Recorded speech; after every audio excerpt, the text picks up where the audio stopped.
தியானித்து வருகிறோம். ஏசாயா எழுதின தீர்க்கதரிசன புத்தகம் 33வது அதிகாரம் 15 சில வசனங்களை நாம் தியானிக்கிறோம்.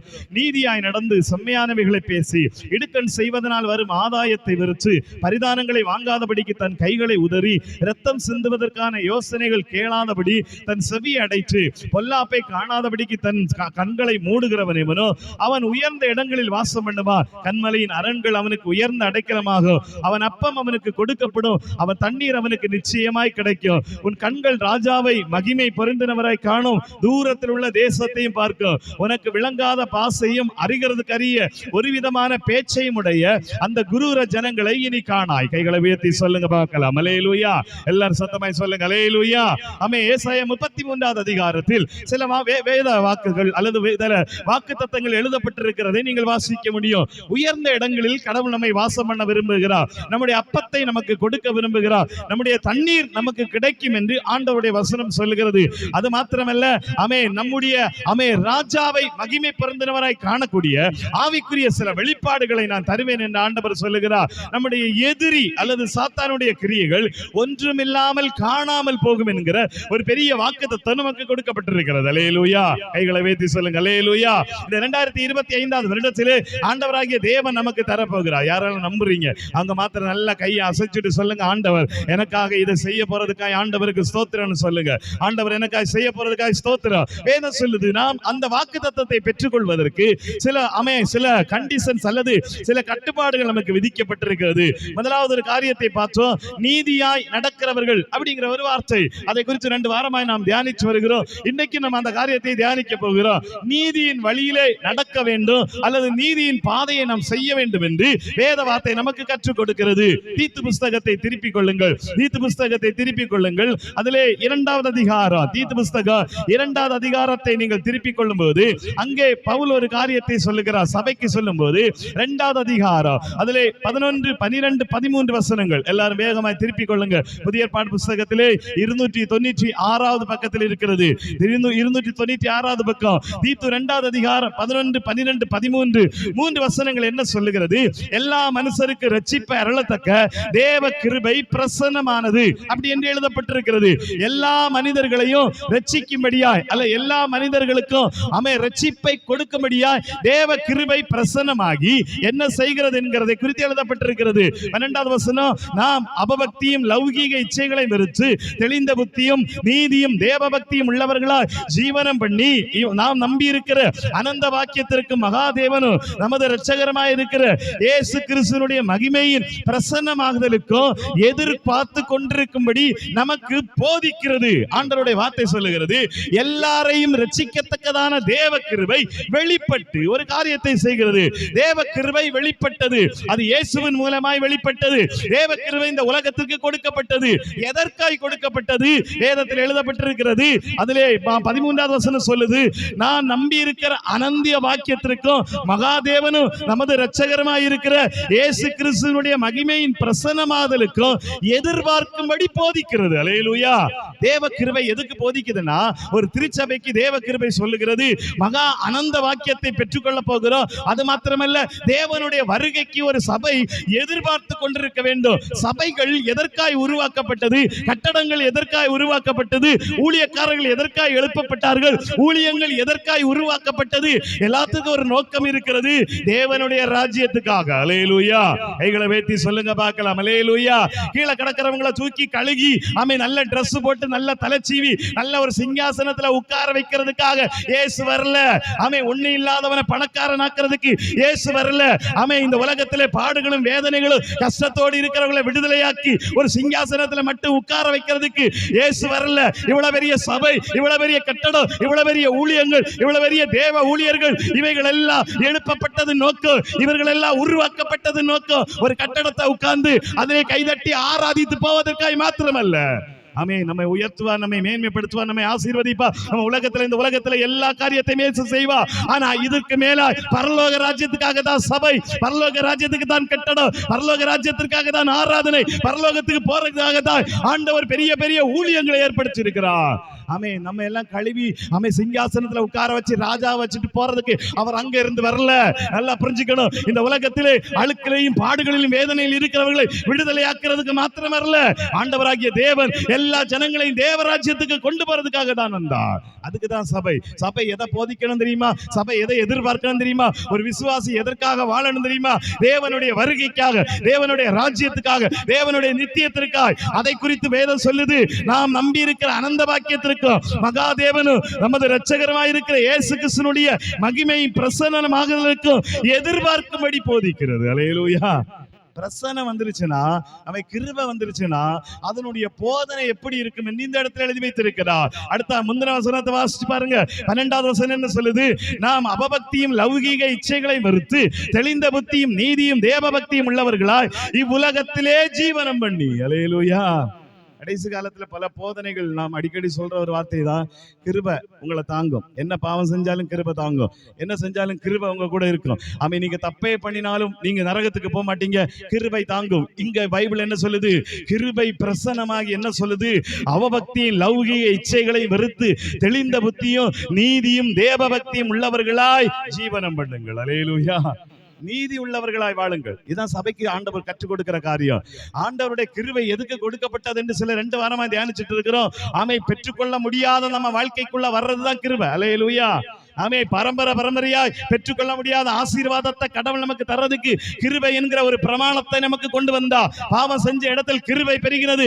தப்பு செய்ய செய்ய நம்மை தேவ கிருபை தொடர்ந்து வந்து கொண்டே இருந்தது. நான் ரட்சிக்கப்படுற வரைக்கும் இந்த கிருபை நம்மை விடவில்லை, அவ்வளவு நெருக்கி கொண்டிருந்தது. காரணம் இதுதான், கிருபையினுடைய சரியான மொழிபெயர்ப்பு. தகுதி இல்லாதவனுக்கு தேவன் காட்டுகிற தயவு. ஆனா இந்த கிருபை வந்து என்ன போதிக்கிறது? நீங்கள் நீதி செய்கிறவர்களாய் மாறணும், இந்த உலகத்தின் இச்சைகளை இருக்கணும், தெளிந்த புத்தி உள்ளவர்களாய் இருக்கணும், தேவ பக்தி உள்ளவர்களாய் வாழணும், நீதியோடு வாழணும். அதுதான் கிருபை போதிக்கிறது. அல்லேலூயா. கிருபை நமக்கு கற்றுக் கொடுக்கிறது தேவ நீதியை. ஆண்டவராகிய இயேசு கிறிஸ்து மத்தேயு எழுதின சுவிசேஷம் 5வது அதிகாரத்தை திருப்பிக் கொள்ளுங்க. அங்கே என்ன சொல்லுகிறார்? மத்தேயு எழுதின சுவிசேஷம் 5வது அதிகாரத்தை திருப்பிக் கொள்ளுங்கள். அங்க ஒரு காரியம் எழுதப்பட்டிருக்கிறது. 6வது வசனத்தை நீங்கள் வாசித்து பார்க்கும்போது, மத்தேயு எழுதின சுவிசேஷம் 5வது அதிகாரம் 6வது வசனத்தை நீங்கள் வாசிக்கும் போது அங்கே சொல்லப்பட்டிருக்கிறது, நீதியின் மேல் பசிதாகம் உள்ளவர்கள் பாக்கியவான்கள், அவர்கள் திருப்தி அடைவார்கள். ஆண்டவருடைய வசனம் சொல்லுது, இந்த உலகத்திலே நீதி இல்லாத உலகத்திலே வாழ்ந்துட்டு இருக்கிறோம். அல்லேலூயா. சத்தமாய் சொல்லுங்க பாக்கலாம். அல்லேலூயா. எங்க போனாலும் அநீதி தான் உலகத்தில் நடக்குது. நீதி செய்கிற மனிதர்கள் இல்லை. எங்க அரசாங்கத்துக்கு போனாலும் எங்க போனாலும் அநீதி தான் நடக்கிறது. ஆனா அங்க நம்மால நீதியா வாழ முடியுதா அப்படின்னா அதுவும் கிடையாது. அல்லேலூயா.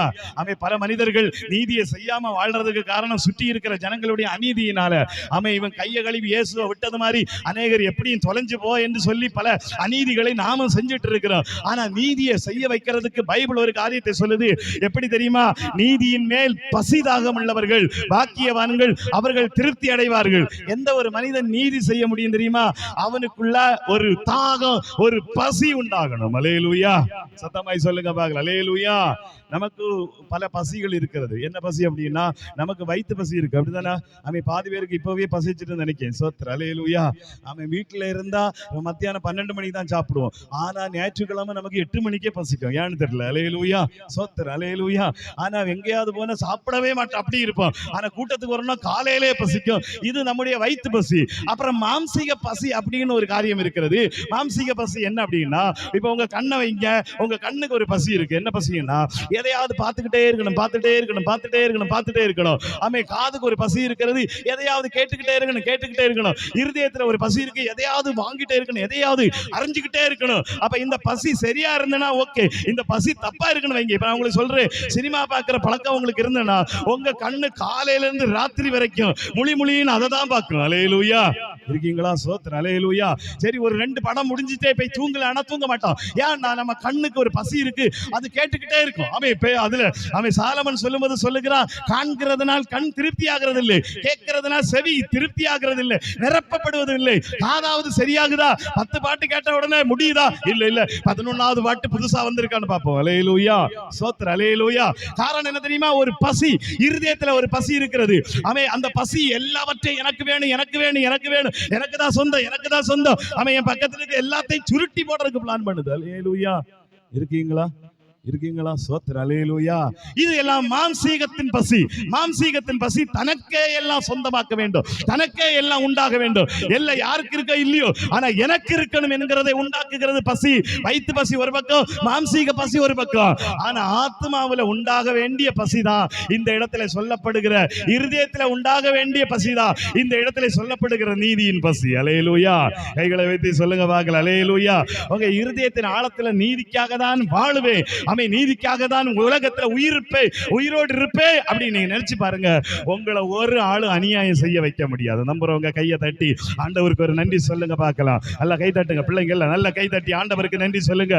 ஆனா உங்க இருதயத்துல உங்க ஆத்மாவிலேயும் நீதி இல்லைன்னா நீங்க கண்டிப்பா நீதி செய்யவே முடியாது. சோத்திர அல்லேலூயா. அதனாலதான் ஆண்டவர் சொல்றாரு, நீதியின் மேல் பசிதாக நமக்கு வேணும். நீதியை குறித்த ஒரு தாகமும் பசியும் நமக்கு வரணும். நீதி தான் செய்ய வேண்டும் என்கிற ஒரு வெறி நம்முடைய இருதயத்திலேயும் நம்முடைய ஆத்மாவிலே உண்டாகணும். என்னதான் நடந்தாலும் நான் நீதியை மட்டும்தான் செய்வேன். அல்லேலூயா. பல காரணம் நீங்க சொல்லலாம். என் கூட இருக்கும் அப்படி, முன்பக்கம் அப்படி, பின் வீட்டுல அப்படி, வலது பக்கம் அப்படி, இடது பக்கம் அப்படி. அல்லேலூயா. ஆனா பைபிள்ல லோத்துவ ஆண்டவர் சொன்னாரு, அவ்வளோ பெரிய அவபக்தி நிறைந்த இடத்துல ஒருத்தர் நீதியா வாழ்ந்தான். அல்லேலூயா. லோத்துக்க மனைவியோ லோத்துக்க பிள்ளைகளோ பரிசுத்தம் இல்லை. அல்லேலூயா. சோத்திர அல்லேலூயா. நோவாவுக்கு பிள்ளைகளோ மனைவியோ பரிசுத்தமா இருந்தாங்கன்னு தெரியல, ஆனா அங்கேயும் ஒருத்தன் பரிசுத்தமாய் வாழ்ந்தான். நம்புறவங்க மாத்திர கைகளை உயர்த்தி. அல்லேலூயா. ஆண்டவர் சொல்ற பசி உள்ள மனிதன் தான் நீதியாய் வாழ முடியும். பசி இல்லைன்னா நீதியாய் வாழ முடியாது. அடுத்த ஒரு சம்பவத்துக்கு நாங்க போறோம். அடுத்தது ஒரு சம்பவம். ரோமர்கள் இந்த நிருபம் 8வது அதிகாரத்தை திருப்பிக் கொள்ளுங்கள். ரோமர்கள் இந்த நிருபம் 8வது அதிகாரத்தை திருப்பிக் கொள்ளுங்கள். ஆண்டவர் நம்ம நீதியில நடத்துறதுக்கு அடுத்த ஒரு காரியத்தை பயன்படுத்த விரும்புகிறார். 8வது அதிகாரத்தை நீங்கள் வாசிக்கும் போது 10வது வசனத்துல ஒரு காரியம் எழுதப்பட்டிருக்கிறது. 8வது அதிகாரம் 10வது வசனம் என்ன சொல்லுது?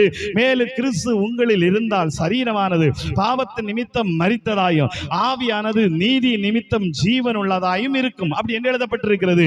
ஆவியானது நீதி நிமித்தமாய் ஜீவன் உள்ளதாய் மாறும். நமக்குள்ள ஒரு ஆவி இருக்கிறது. இந்த ஆவி ஜீவன் உள்ளதாய் மாறும். அந்த ஆவியை ஜீவன் உள்ளாய் மாற்றுறது என்ன அப்படிங்கறத வேதம் நமக்கு கற்றுக் கொடுக்கிறது. யோவான் 16வது அதிகாரம் அதிலே நீங்கள் வாசித்து பார்க்கும்போது என்ன எழுதப்பட்டிருக்கிறது? யோவான் 16வது அதிகாரம் 8வது வசனத்தில் எழுதப்பட்டிருக்கிற ஒரு வார்த்தை. யோவான் 16:8 சொல்லுது, அவர் வந்து பாவத்தை குறித்தும் நீதியை குறித்தும் நியாய தீர்ப்பை குறித்தும் உலகத்தை கண்டித்து உணர்த்துவார். ரோமர் 8வது அதிகாரம் 1வது வசனம் என்ன சொல்லுது? ரோமர் 8வது அதிகாரம் 1வது வசனம் என்ன சொல்லுது?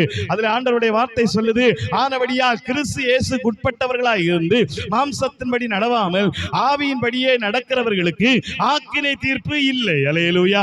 கைகளை வைத்து சொல்லுங்க பார்க்கலாம். அல்லேலூயா. உங்களுக்கு புரிந்திருக்கும் என்று நினைக்கிறேன். யோவான் 16வது அதிகாரத்தை அப்படியே திருப்புங்க. அதில் எழுதப்பட்டிருக்கிறது. இந்த 3 வசனத்தினுடைய கன்க்ளூஷன் எங்க எழுதப்பட்டிருக்கிறது? யோவான் 16வது அதிகாரத்திலே எழுதப்பட்டிருக்கிறது. என்ன எழுதப்பட்டிருக்கிறது? பரிசுத்த ஆவியானவர் வந்து மேல நீங்க தேற்றரவாளனை குறித்து எழுதப்பட்டிருக்கிறது. பரிசுத்த ஆவியானவரை குறித்து சொல்லும்போது சொல்றாரு, பாவத்தை குறித்தும் நீதியை குறித்தும் நியாய தீர்ப்பை குறித்தும் கண்டித்து உணர்த்துவார். அல்லேலூயா. பரிசுத்த ஆவியின் அடையாளம் என்ன? பரிசுத்த ஆவியானவர் நமக்கு ஏன் கொடுக்கப்படுகிறார்? அப்போஸ்தலர் 1:8 ஆண்டவர் சொன்னார், நீங்கள் பரிசுத்த ஆவி உங்களிடத்தில் வரும்போது நீங்கள் பலன் அடைவீர்கள். எருசலேமிலே யூதேயாவிலும் சமாரியாவிலும் பூமியின் கடைசி வரையும் எனக்கு சாட்சிகளா இருப்பீர்கள். அதிலே நீங்கள் அப்போஸ்தலர் 1வது அதிகாரத்தை வாசித்தா எல்லா ஜனங்களும் அந்த இடத்திலே காத்திருக்கிறார்கள். எல்லா ஜனங்களும் ஒருமனப்பட்டு 14வது வசனம் சொல்லுது, அவர்கள் சீசரோடு சகோதரர்களோடு ஒருமனப்பட்டு ஜெபத்திலும் வேண்டுதலும் தரித்திருந்தார்கள். அப்போஸ்தலர் 2வது அதிகாரத்திலே பெரிய காற்று போல ஒரு சத்தம் வருகிறது, பெரிய இடி முழக்கம் வருகிறது. அங்கே பரிசுத்த ஆவியானவர் வெளிப்படுகிறார். அங்கே அக்கினிமயமான நாவுகள் உண்டாகிறது. ஜனங்களுக்கு எல்லாம் தீர்க்க தரிசன வெளிப்பாடுகள் எல்லாம் உண்டாகிறது. கைகளை உயர்த்தி சொல்லுங்க பார்க்கலாம். அல்லேலூயா.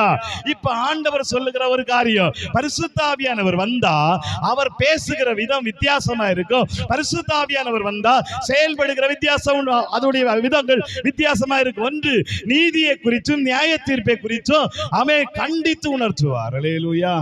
Praise the lord. அல்லேலூயா.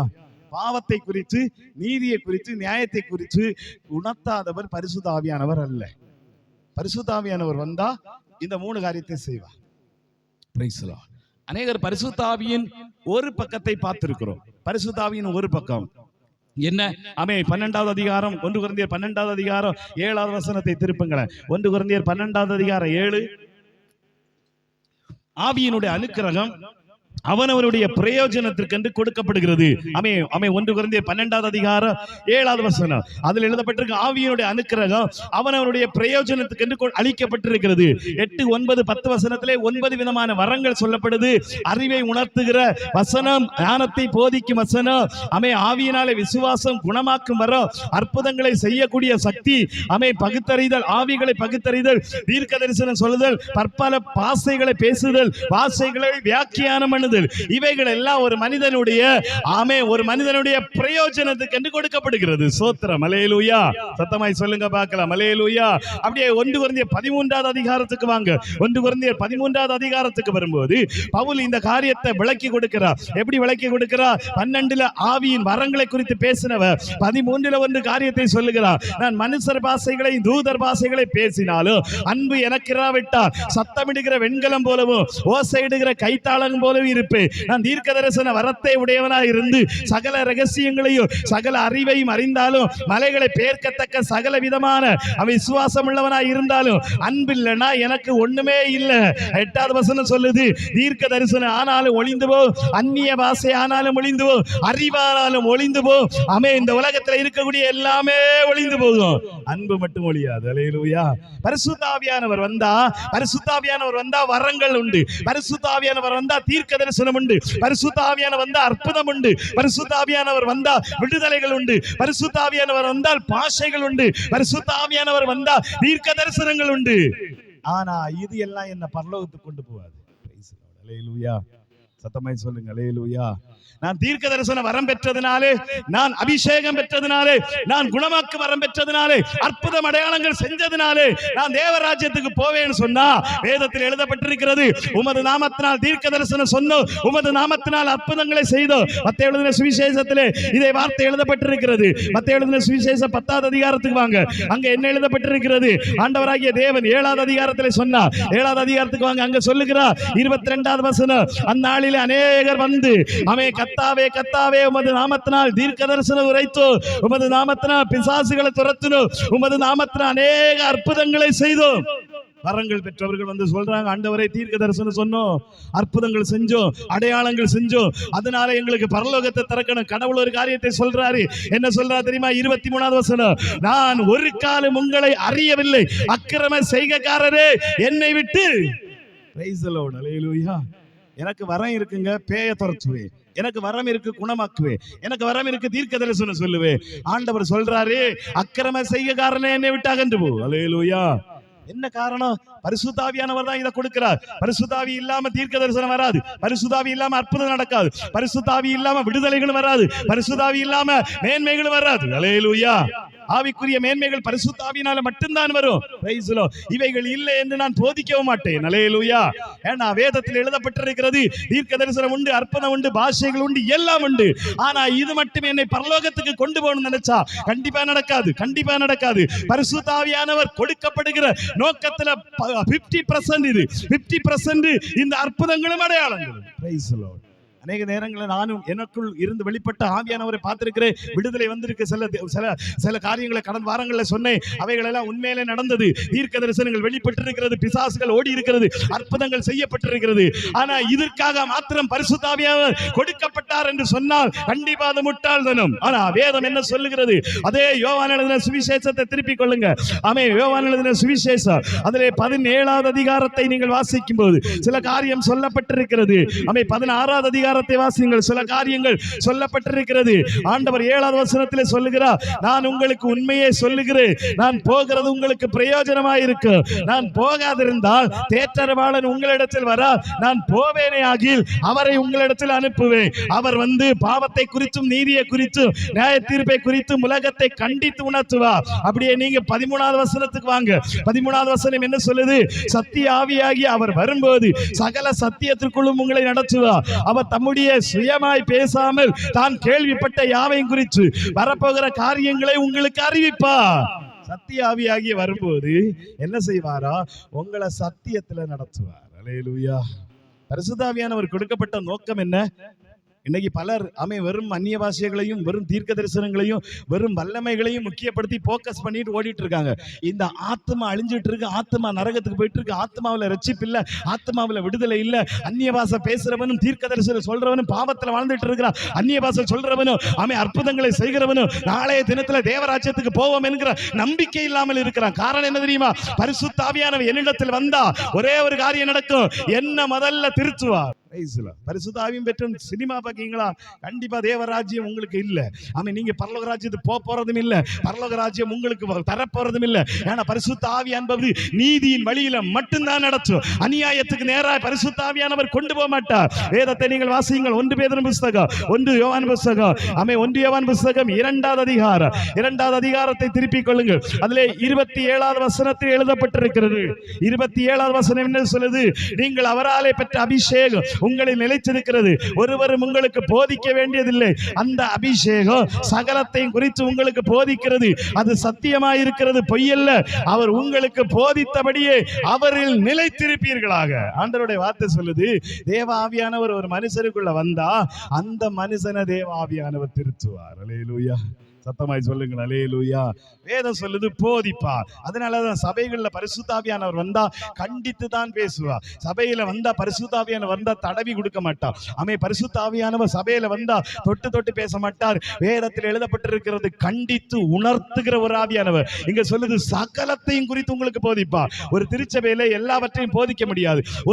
ஒரு போதகனாலே எல்லாம் சொல்லிக் கொடுக்க முடியாது. ஒரு திருச்சபையிலே ஏற்று இசட்டு வரைக்கும் உங்களுக்கு போதிக்க முடியாது. ஏன்னா உங்களுக்கு தனிப்பட்ட பல விதங்கள் இருக்கும், தனிப்பட்ட பலவிதமான பாவங்கள் இருக்கும். உங்கள் அந்தரங்கத்தில் பலவிதமான சோதனைகளோடு போவீங்க.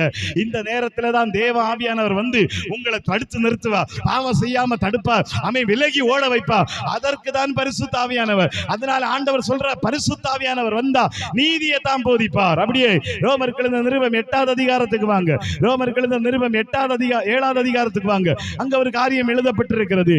7வது அதிகாரத்தை நீங்கள் திருப்பிக் கொள்ளுங்கள். 15, 16, 17 வசனத்தில் ஒரு காரியம் சொல்லப்பட்டிருக்கிறது. எடுங்க பிள்ளைகள், எடுங்க புதிய ஏற்பாடு புத்தகத்திலே 215வது பேஜ், புதிய ஏற்பாடு புத்தகத்திலே 215. அதுல என்ன எழுதப்பட்டிருக்கிறது? மேல நமக்கு தெரிந்திருக்கிறபடி நியாயப்பிரமாணம் ஆவிக்குரியதா இருக்கிறது, நானும் பாவத்திற்கு கீழாக விற்கப்பட்டு மாம்சத்திற்குரியவனாய் இருக்கிறேன். 15 சொல்லுகிறது, நான் செய்கிறது எனக்கே சம்மதி இல்லை, நான் விரும்புகிறதை செய்யாமல் நான் வெறுக்கிறதையே செய்கிறேன், நான் விரும்பாததை செய்கிறவனாய் இருக்க நியாயப்பிரமாணம் நல்லதென்று ஒத்துக்கொள்ளுகிறேன், ஆதலால் நான் அல்ல எனக்குள் வாசமாயிருக்கிற பாவமே. நான் பல நேரங்களில் சர்ச்சைக்கு வரேன்னு நினைக்கிறேன், ஆனா வர முடியல. பல நேரங்களில் என் கையை சரியாதான் பயன்படுத்த நினைக்கிறேன், வர முடியல. சில நேரங்களில் நான் சரியாதான் பார்க்க நினைக்கிறேன், நான் பார்க்க முடியல. சரியாதான் பேசணும்னு நினைக்கிறேன், பேச முடியல. என் இருதயம் பல நேரங்களிலே ஆண்டவரையே வாஞ்சிக்கிறது, ஆனா முடியல. என்ன காரணம்? என்ன காரணம்? பாவம் உள்ள இருக்கு, பாவம் உள்ள இருக்கு. இப்ப அடுத்த அதிகாரம் 1வது வசனத்தில் என்ன சொல்றாரு? ஆகையால் கிறிஸ்து இயேசுவுக்கு உட்பட்டவர்களாய் இருந்து மாம்சத்தின்படி நடவாமல் ஆவியின்படி நடக்கிறவர்களுக்கு ஆக்கினை தீர்ப்பில்லை. நல்ல கையை தட்டி ஆண்டவருக்கு ஒரு நன்றி சொல்லுங்க.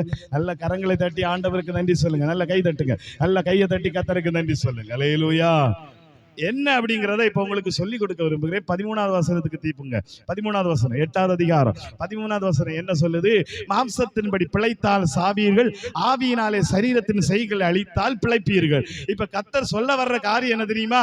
ஆண்டவர் சொல்ல வர்றது, எனக்குள் இருக்கிற மாம்சத்தை தான் தேடும். அல்லேலூயா. நான் யாரு? நான் ஒரு மண்ணு. அல்லேலூயா. நீங்களும் நான் யாரு? மண்ணு. மண் என்ன செய்யும்?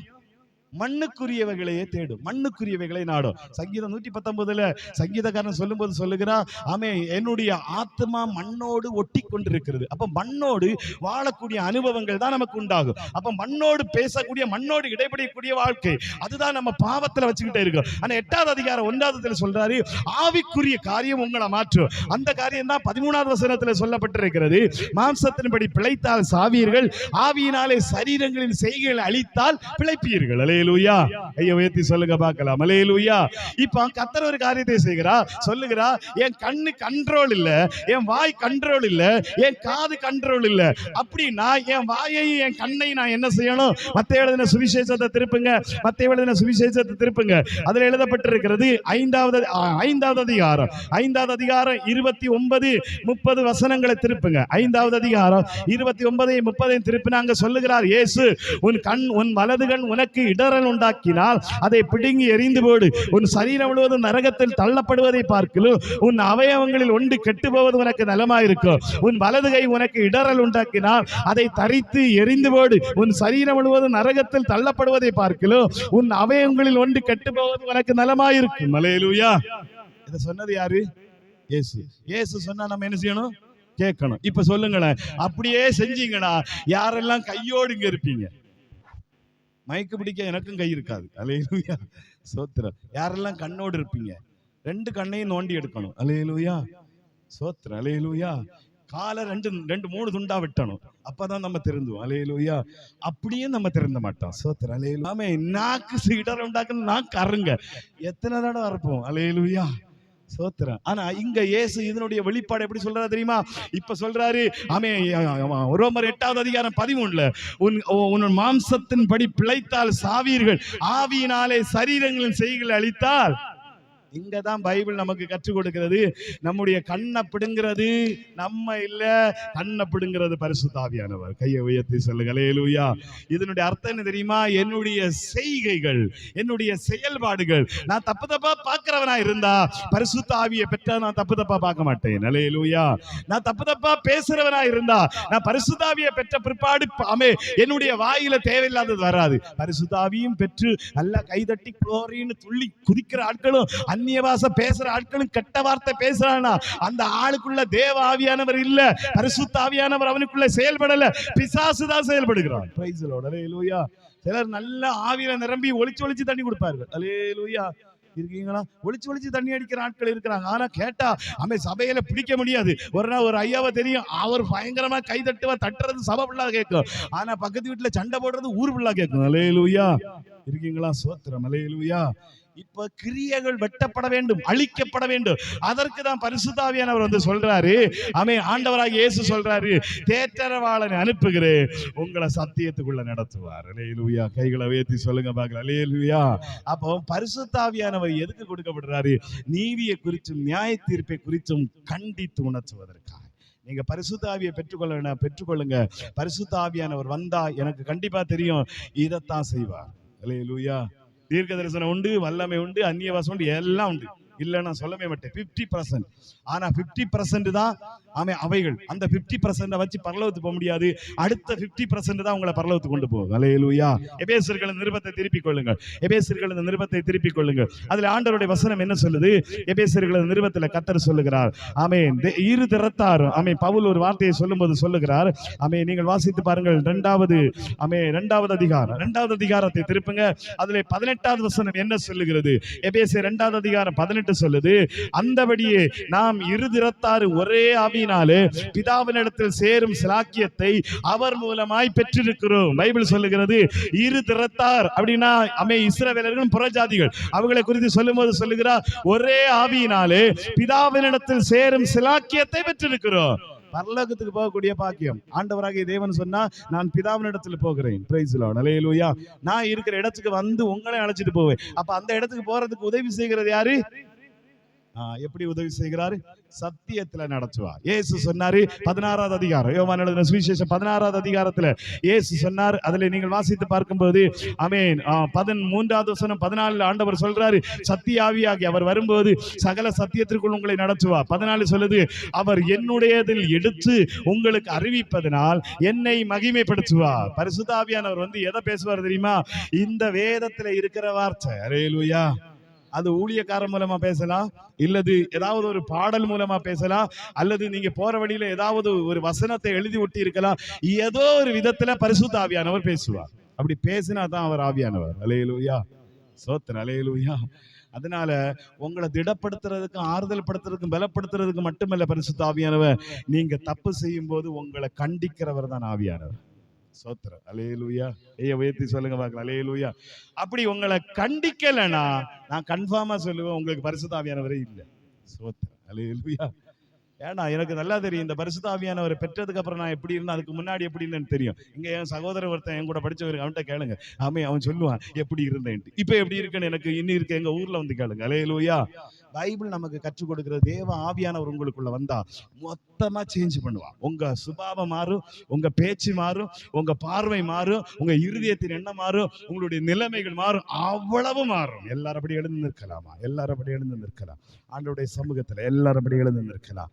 வேதம் நமக்கு கற்றுக் கொடுக்கிறது, நீதியை செய்யும்படி தேவன் அழைத்திருக்கிறார். தேவன் நமக்கு நீதியை செய்யும்படி அழைச்சிருக்கிறார். தேவ பிரசன்னம் கிருபை பிரசன்னமாகி நமக்கு சில காரியங்களை போதிக்கிறது. எதற்காக சபை உருவாக்கப்பட்டது என்பதை போதிக்கிறது.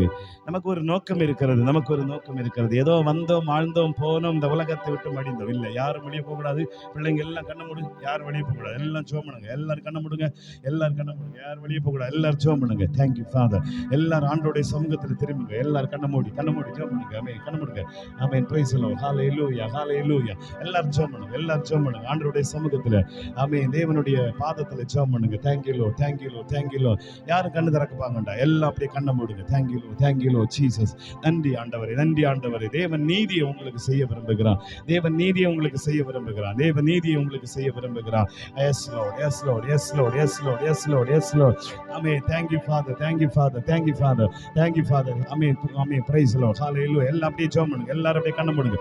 யாரும் திறக்காதீங்க, யாரும் கண்ண திறக்காதீங்க. நீதி கர்த்தர் இந்த உலகத்துல உங்களை உருவாக்குன காரணம், சபைக்கு உங்களை கொண்டு வந்த காரணம், இந்த சபையை இப்படி ஒரு சபையை கட்டுறதுக்கான காரணம், சபையில உட்கார்ந்து ஆராதிக்க காரணம், ஏதோ வந்தோம், ஒரு பணக்காரரானோ, ஆசீர்வதிக்கப்பட்டோம், விடுதலை அடைஞ்சனோ, இதுக்காக மாத்திரமில்லை. எல்லாம் கடவுள் நமக்கு தர்றாரு, எல்லா ஆசீர்வாதங்களையும் தர்றாரு, எல்லா நன்மைகளையும் தர்றாரு. இந்த உலகத்துல உங்களை சிறந்திருக்கும் பண்ணுகிறார். இது மாத்திரம் இல்லை, இன்னும் நீங்க மேன்மையான காரியங்களை பார்ப்பீங்க. உயர்ந்த இடங்களில் உங்களை உட்கார வைப்பேன் என்று வாக்கு கொடுக்கிறார். அப்பம் உங்களுக்கு கொடுக்கப்படும், தண்ணீர் உங்களுக்கு கொடுக்கப்படும். ஆண்டவருடைய மகிமையை பார்ப்பீங்கன்னு சொல்லப்பட்டிருக்கிற. சாத்தானை நீங்க பார்க்க மாட்டீங்க, அவருடைய கிரியைகளை எல்லாம் நீங்க துரத்துவீங்க என்று சொல்லப்பட்டிருக்கிறது.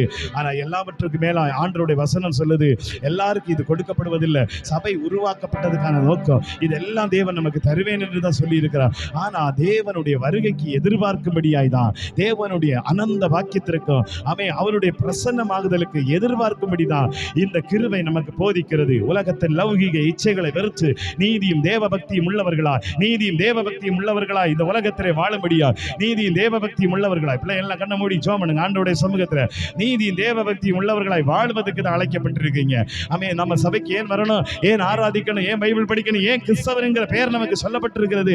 ஒன்னே ஒண்ணு, தேவ ராஜ்யத்துக்கு சொந்தமானவர்கள், தேவ பிள்ளைகளாய் இருக்கிறோம். தேவ ராஜ்யத்தில் நாம் அந்த அனந்த வாக்கியத்தை பெற்றுக்கொள்வதற்காய்தான் இந்த கிருபை நமக்கு கொடுக்கப்பட்டிருக்கிறது. செஞ்ச பாவத்தை கண்டிக்கிறது தான் பரிசுத்த ஆவியானவர், செஞ்ச தப்புகளை சொல்லிக் கொடுக்கிறது தான் பரிசுத்த ஆவியானவர், நம்முடைய இருதயத்தை உணர்த்துகிறது தான் பரிசுத்த ஆவியானவர். நான் பண்ணுகிற தப்புகள் எல்லாவற்றையும் பார்த்துட்டு நம்ம தட்டி கொடுக்கிறவர் அல்ல, தட்டி கேட்கிறவர் தான் பரிசுத்த ஆவியானவர். நமக்கு உள்ள இருந்து ஆவியானவர் நாம செய்கிற குறைகளை நமக்கு சுட்டி காட்டுவார். ஹல்லேலூயா. கேளுங்க, ஆண்டவர் இந்த பரிசுத்த ஆவியானவர் மேல இறங்கி வரட்டும். அந்த பரிசுத்த ஆவியானவர் எனக்கு வேணும்னு கேளுங்க. அந்த தேவ அபிஷேகம் மேல வேணும்னு கேளுங்க. அந்த ஆவியானவர் உங்களுக்குள் வரும்போது இந்த உலகத்திலே பலனடைகிற ஆவிக்குரிய பல சத்தியங்களும் இருக்கிறது. ஆனா அதுக்கு மேலாய் பரலோக ராஜ்யத்துக்கு கொண்டு போற ஒரு பெரிய சத்தியம் இருக்கிறது. பரிசுத்த ஆவியானவர் வரும்போது சகல சத்தியத்திற்குள்ளும் உங்களை நடத்துவார். வேதத்தில் சொல்லப்பட்டிருக்கிற எல்லா வார்த்தைகளுக்கு நீங்கள் கடைபிடிப்பீர்கள். தேவன் சொன்ன வார்த்தைகள் எல்லாவற்றுக்கும் நீங்கள் கீழ்ப்படிவீர்கள். என் தேவனுடைய வசனம் சொல்லுகிறது, அதனால் நான் பாவம் செய்ய மாட்டேன். என் தேவனுடைய வசனம் எனக்கு சொல்லுகிறது, அதனால் நான் அநியாயம் செய்ய மாட்டேன். தேவன் எனக்கு வசனத்தை தந்திருக்கிறார், அதனால் நான் தேவனுக்காய் வாழுவேன். ஹல்லேலூயா. எல்லாரும் ஜெபம் பண்ணுங்க, சத்தமாய் வாய்களை திறந்து ஆண்டவரே எனக்கு கூப்பிடுங்க. எங்களை நிரப்பும் ஆண்டவர், எங்களை நிரப்பும் ஆண்டவர். உங்க இருதயத்துல பெரிய மாற்றத்தை கொண்டு வரதான் பரிசுத்த ஆவியானவர். உங்க கேரக்டர்ல மாற்றத்தை கொண்டு வருகிறவர் தான் பரிசுத்த ஆவியானவர். உங்க சுபாவங்களை மாற்றுகிறவர் தான் பரிசுத்த ஆவியானவர். உங்களுடைய கண்ணின் பார்வைகளை மாற்றுகிறவர் பரிசுத்த ஆவியானவர். உங்களுடைய நாவின் வார்த்தைகளை மாற்றுகிறவர் பரிசுத்த ஆவியானவர். உங்களுடைய இருதயத்தின் எண்ணங்களை சேஞ்ச் பண்ணுகிறவர் பரிசுத்த ஆவியானவர். ஹல்லேலூயா. நீதியின் மேல் பசி தாகத்தை உண்டு பண்ணுகிறவர் பரிசுத்த ஆவியானவர். உலகத்தின் பசிக்காக, மாம்சத்தின் பசிக்காக வாழ்ந்து கொண்டிருக்கிறீர்களா? உலகத்தின் பசியை திருப்திப்படுத்தலான மாம்சத்தின் பசி நம்மை பாவத்துக்கு நேராக கொண்டு போகும். கண்களும் நாவுகளும் நம்முடைய செவிகளும் நம்முடைய இருதயங்களும் நம்ம மண்ணோடு ஒட்டி கொண்டிருக்கிற மண்ணின் வாசனைகள் நம்மை நரகத்துக்கு நேராக கொண்டு போகும். மாம்சத்தின் பசிகளுக்கு இடம் கொடுக்காதீங்க. இந்த பசிகள் ஒரு நாள் உங்களை நித்திய ஆக்கினைக்குள்ளே கொண்டு போகும். உங்க கண்ணை இஷ்டத்துக்கு விட்டீங்கன்னா, உங்க காதை இஷ்டத்துக்கு விட்டீங்கன்னா, உங்க மனசை இஷ்டத்துக்கு விட்டீங்கன்னா, சாலமன் சொல்லுகிறான், என் கண் கண்டபடி எல்லாம் வாழ்ந்து, என் மனசு சொன்னபடி எல்லாம் கேட்கிறேன். ஆனா கடைசி நேரத்தில் அவன் சொல்லுகிறார், வாலிபனே உன் கண்களின் நிச்சயின்படி நட, உன் வாலிபத்தில் சந்தோஷப்படு, உன் கண்ணின் காட்சியிலும் உன் நெஞ்சின் வழியிலும் நட. ஆனால் இவைகள் எல்லாவற்றையும் குறித்து நியாய தீர்ப்பு நாளிலே கணக்கு கேட்பார் என்பதை அறி. ஹல்லேலூயா. சகோதரா சகோதரி, ஐயா அம்மா தம்பி தங்கச்சி, அவன் எப்படி வேணாலும் வாழலாம், நீங்க மாம்சத்தின்படி எப்படி வேணாலும் வாழலாம். ஆனா ஒரு நாள் உண்டு, உங்களிடத்தில் விசாரிக்கிற நாள் உண்டு. கண்ணின் காட்சியிலும் நெஞ்சின் வழியிலும் நட, ஆனால் எல்லாவற்றையும் குறித்து கேட்கக்கூடிய நாள் வரும். அன்னைக்கு நியாய தீர்ப்பிலே கொண்டு நிறுத்துவா. ஹல்லேலூயா.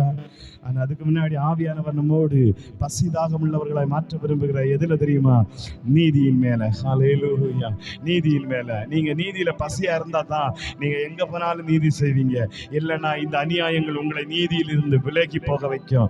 அவை பாவத்தின் வல்லமைகள் உங்களை நீதியிலிருந்து விலகி போக வைக்கும். அவை இந்த உலகத்தின் அக்கிரமங்கள் உங்களை நீதியிலிருந்து விலகி போக வைக்கும்.